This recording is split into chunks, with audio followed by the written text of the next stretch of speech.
शनिदेव ने बताया कि किन लोगों को मैं धनवान बनाता हूं और किन लोगों को कंगाल। जय श्री कृष्ण मित्रों, एक बार फिर से आप सभी का स्वागत है हमारे चैनल नवजीवन ज्ञान गंगा में। प्रिय सज्जनों, आज की कहानी बड़ा ही महत्वपूर्ण और ज्ञानवर्धक है, तो आइए बने रहिए वीडियो की समाप्ति तक हमारे साथ। और जो भाई बंधु हमारे चैनल पर नए मेहमान दर्शक बनकर के आए हैं, उनसे हमारा निवेदन है चैनल को सब्सक्राइब अवश्य करें और बेल आइकॉन ऑन कर लें, जिससे हमारी वीडियो की सारी नोटिफिकेशन आप तक पहुंचती रहे। प्रिय दर्शकों, एक बार माता लक्ष्मी और शनिदेव के बीच में स्वर्गलोक के अंदर बहस हो गई। माता लक्ष्मी कहने लगी मैं बड़ी हूँ, शनिदेव कहने लगे मैं श्रेष्ठ हूँ।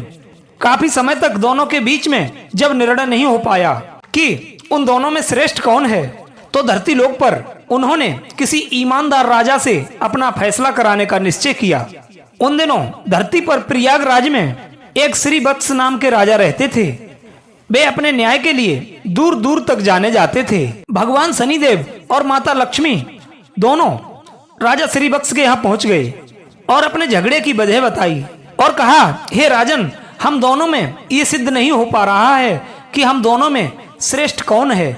कृपया आप ही हमारा निर्णय करें। माता लक्ष्मी और शनिदेव की बात सुनकर राजा श्री वत्स बहुत बड़े संकट में पड़ गए कि इन दोनों में से किसको बड़ा कहा जाए। यदि इनमें से शनिदेव को बड़ा बता दिया जाए तो माता लक्ष्मी रुष्ट हो जाएंगी। यदि माता लक्ष्मी रूठ गई तो हमारे राज्य का सारा धन वैभव नष्ट हो जाएगा। यदि शनिदेव को रुष्ट कर दिया तो शनिदेव अपने कोप से नष्ट भ्रष्ट कर डालेंगे।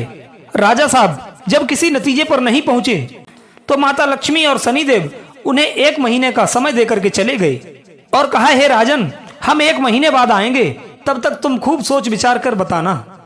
प्यारे दर्शकों, उन दोनों के जाने के बाद इधर राजा श्री वत्स की रातों की नींद हराम हो गई। वे हर समय हर क्षण इसी बात को सोचते रहते थे और मन में चिंतित थे कि 1 महीने बाद जब माता लक्ष्मी और शनिदेव आएंगे तो हम किसे श्रेष्ठ बताएंगे, हम क्या निर्णय सुनाएंगे। उनके सामने इस बात को लेकर परिस्थिति बहुत बड़ी थी। वे ये भली बात जानते थे यदि एक को बड़ा बता दिया तो दूसरा रुष्ट हो जाएगा, तो उन पर और उनके राज्य पर बहुत बड़ा संकट आ जाएगा।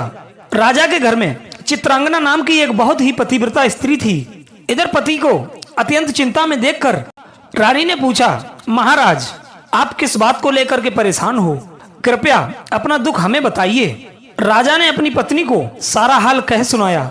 रानी ने राजा को एक सुझाव दिया और बोली, महाराज, आप अपने मुख से किसी को छोटा या बड़ा मत बताओ, क्योंकि अपनी अपनी जगह दोनों ही श्रेष्ठ हैं। उनके बड़े छोटे का फैसला आप उन्हीं पर छोड़ दो। हे महाराज, आप एक काम करो, एक सोने का और एक चांदी का सिंहासन बनवाओ। दोनों का आसन अपने सिंहासन के दाईं ओर और बाईं ओर लगवा दो। सोने का सिंहासन अपने सिंहासन से दाईं ओर लगवाना और चांदी का सिंहासन अपने सिंहासन के बाईं ओर लगवाना। 1 माह बाद जब शनिदेव और माता लक्ष्मी आएंगे तो माँ लक्ष्मी आपके दाईं ओर का आसन ग्रहण करेंगी, क्योंकि वे माता स्वरूपा हैं, और शनिदेव आपके बाईं ओर वाले आसन पर बैठ जाएंगे।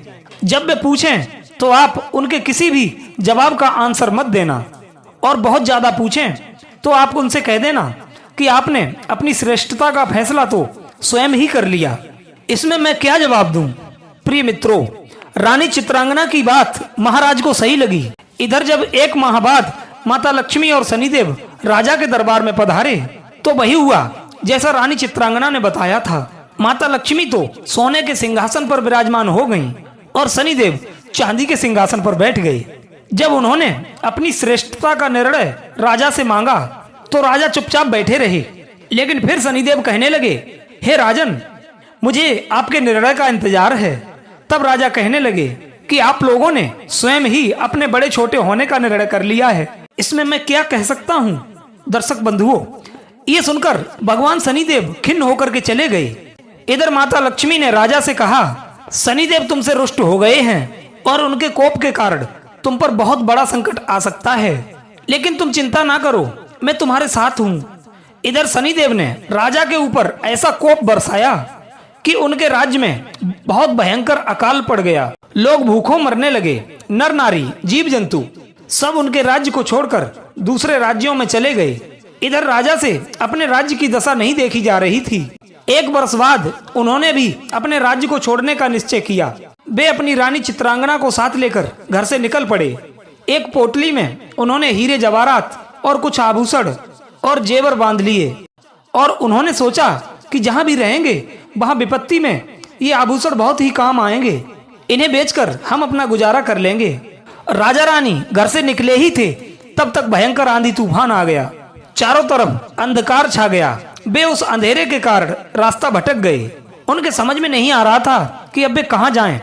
इतने में माता लक्ष्मी एक छोटी सी कन्या का रूप धारण करके उनके पास आ जाती हैं और लालटेन की सहायता से उन्हें एक नदी के किनारे पहुंचा देती हैं।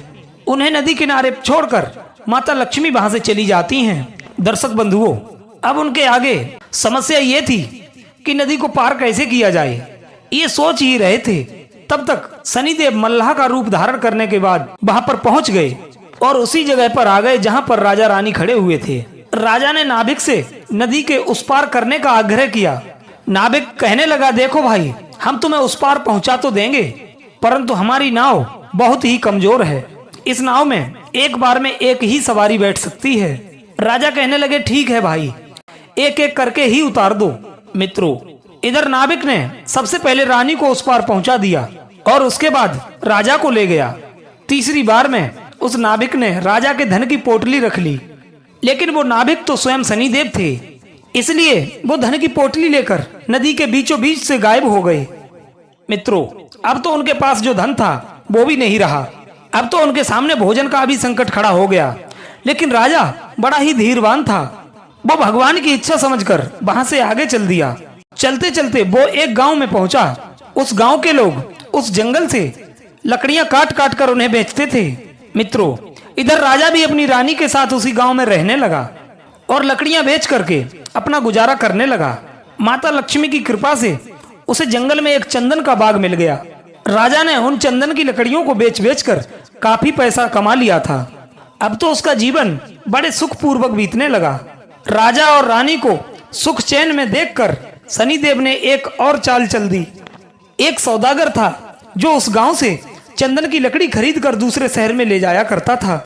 शनिदेव की कृपा से उसका जहाज नदी के किनारे पर ही फंस गया था। उसने जहाज को चलाने का बड़ा प्रयास किया, लेकिन उसका जहाज टस से मस नहीं हुआ। इधर सौदागर के समझ में नहीं आ रहा था कि वो क्या करे।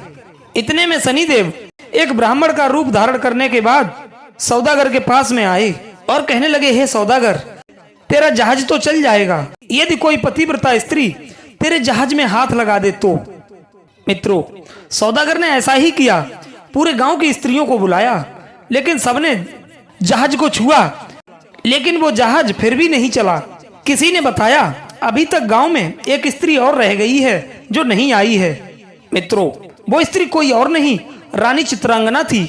सौदागर ने रानी के पास जब निमंत्रण भेजा तो रानी ने वहां जाने से इनकार कर दिया और कहा, मेरे पति जंगल में लकड़ियां काटने गए हैं, इस समय वो घर पर मौजूद नहीं हैं, इसलिए मैं तुम्हारे साथ तुम्हारे उस जहाज तक नहीं जा सकती हूँ। इधर सौदागर के आदमी ने वापस जाकर सौदागर को सारी बात बताई। सौदागर मन में समझ गया कि हो न हो यही औरत पतिव्रता है और यही उसके जहाज को निकाल सकती है। वो शाम को उसके घर पर गया, जिस समय श्री वक्त उसके घर पर ही थे। पति की मौजूदगी में उसने निमंत्रण को स्वीकार कर लिया। सौदागर ने जब राजा और रानी से कहा कि वो जहाज को छू दें जिससे जहाज बाहर निकल जाए, तो रानी ने अपने पति की आज्ञा लेकर उस जहाज को छू दिया तो जहाज हिलने लगा। यह देखकर सौदागर के मन में पाप जाग गया कि क्यों ना इसको मैं अपने साथ ले चलूं। ये स्त्री बहुत सुंदर भी है और मेरा जहाज यदि कहीं और फंस गया तो इससे छूकर उसे निकाल लूंगा। उसने रानी चित्रांगना को अपने साथ जहाज में खींच लिया और जहाज लेकर चल दिया।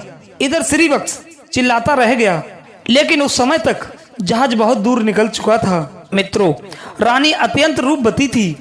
उसे देखकर सौदागर के मन में पाप जाग गया था और वो उसे अपनी पत्नी बनाने की इच्छा जागृत करने लगा। इधर रानी चित्रांगना ने उसकी छेड़छाड़ से तंग आकर रानी ने सूर्यदेव से प्रार्थना की, हे सूर्यदेव, उसे उसके सतीत्व की रक्षा करने के लिए कोड़ दे दे। उसकी प्रार्थना भगवान सूर्य ने स्वीकार कर ली। इधर रानी के शरीर से एकदम से कोड़ फूट गया और वो बहुत ही कुरूप हो गई।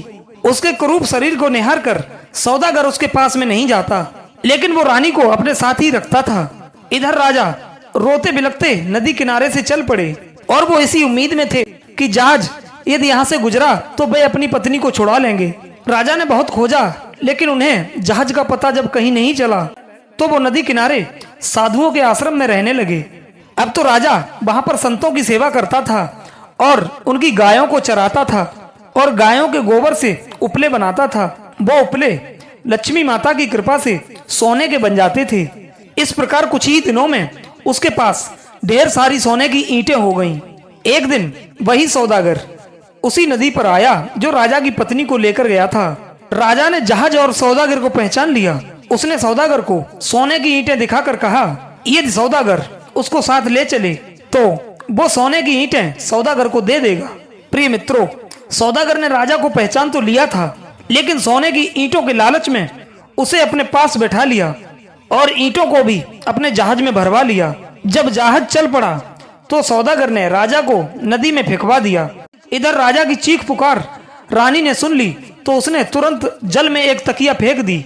उस तकिया की सहायता से राजा एक पुल तक पहुंच गया, जहां पर आते जाते जहाजों से चुंगी ली जाती थी। मित्रों, राजा को वहां के लोगों ने निकाल लिया। उन लोगों ने राजा से पूछा कि वो कौन है और कहां से आया है। तो राजा कहने लगा, भाई मैं एक अत्यंत दुखी आदमी हूँ और मेरा सब कुछ लुट गया है और मेरे पास कुछ नहीं बचा है। मित्रों, वो सब लोग उस राजा को पकड़कर उस नगर के राजा के पास में ले गए। राजा ने उस नगर के राजा से नौकरी मांगी। इधर राजा ने श्रीवत्स को अपने यहाँ बगीचे में माली का काम दे दिया। उस नगर के राजा के एक पुत्री थी जिसके लिए मालिन प्रतिदिन फूलों का एक गजड़ा लाती थी। एक दिन राजकुमारी ने उस मालिन से पूछा कि आजकल गजड़े कौन बनाता है? ये गजड़े तो बहुत सुंदर बनाता है। मालिन ने राजकुमारी को बताया, हे राजकुमारी जी, एक नया नौकर आया है जो बड़े ही सुंदर गजड़े बनाता है। इधर राजकुमारी ने उस नौकर को देखने की इच्छा जताई। जब उसने राजा को देखा तो वो राजकुमारी राजा पर मोहित हो गई और राजा श्रीवत्स से ही शादी करने की जिद ठान ली। राजा ने बहुत मना किया, परंतु जब राजकुमारी नहीं मानी तो उन्होंने लाचार होकर राजकुमारी और श्रीवत्स के साथ में विवाह कर दिया और जंगल में एक मकान दे दिया। धीरे धीरे समय व्यतीत होने लगा। कुछ दिन बीतने के बाद राजा श्रीवत्स ने राजकुमारी से कहा, हे रानी, ऐसे बेकार बैठने से मेरा मन नहीं लगता है। तुम अपने पिता से कहो कि मुझे जहाजों की चुंगी का ठेका दे दें।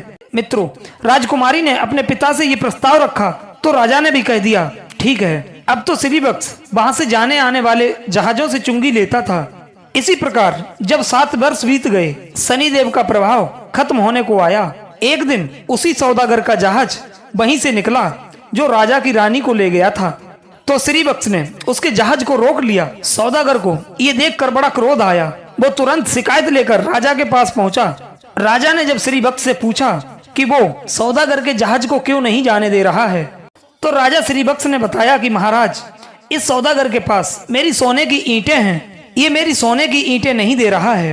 राजा कहने लगे, तुम्हारे पास क्या प्रमाण है कि इसके पास जो ईंटें हैं वो आपकी हैं? तो श्रीवत्स कहने लगे, महाराज आप इसे दरबार में सब लोगों के सामने बुलाइए। वे ईंटें एक तरफ से जुड़ी हुई हैं। यदि सौदागर उन ईंटों को खोल देता है तो सारी ईंटें उसकी हैं। यदि वो उन ईंटों को नहीं खोल पाता है तो उन ईंटों को मैं खोल कर दिखाऊंगा। वो ईंटों को दरबार में लाया। तब राजा कहने लगे, हे सौदागर, ये तुम्हारी सोने की ईंटें हैं तो तुम इन्हें खोल के दिखाओ, और यदि तुम नहीं खोल पाते हो तो वो ईंटें तुमसे ले ली जाएंगी। दर्शक बंधुओं, सौदागर शाम तक उन ईंटों को खोलने का प्रयास करता रहा, परंतु उससे एक भी ईंट नहीं खुली। अंत में जब शाम हो गई तो राजा के दामाद श्रीवत्स की बारी आई तो उन्होंने चंद क्षणों में उन ईंटों को खोल दिया। तब राजा ने पूछा कि वो कौन है, तो श्रीवत्स ने पूरी कहानी बताई। हे महाराज, मैं एक राजा हूँ और मेरी पत्नी चित्रांगना को इसने छीन लिया है। कृपया मुझे मेरी रानी दिलवा दीजिए। प्रिय सज्जनों, राजा ने सौदागर से कहकर रानी चित्रांगना को तुरंत एक पालकी के द्वारा मंगवाया और सौदागर को पकड़कर कड़ी सजा दी। इधर रानी चित्रांगना ने पुनः सूर्य भगवान से निवेदन किया कि वो मेरे रूप को पहले जैसा लौटा दें। इधर भगवान सूर्य देव की कृपा से रानी फिर से सुंदर हो गई। इधर राजा ने श्रीवत्स को बहुत सारा धन देकर के विदा किया। साथ में अपनी बेटी और रानी चित्रांगना को भी उसने अपनी बेटी समझकर ही विदा किया और विदा करते समय राजा को बहुत सारा धन दौलत दिया है। इधर राजा पुनः अपने राज्य में लौट आया और फिर से राज सिंहासन पर सवार हुआ।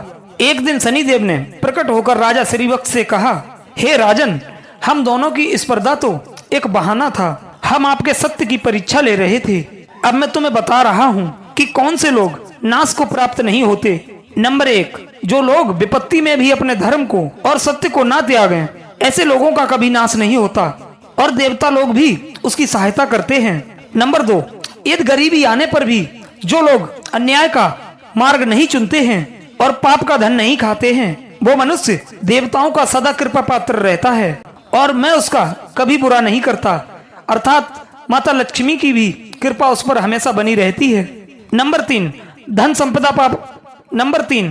संपदा पाकर भी जो अभिमान ना करे, जो वृद्ध, गुरजनों और दीनहीनों का अपमान ना करे, ऐसे व्यक्तियों का मैं कभी बुरा नहीं करता और मैं उसकी सहायता ही करता हूँ। मेरी कृपा से लोग पल मात्र में धनवान बन जाते हैं और क्षण मात्र में कंगाल।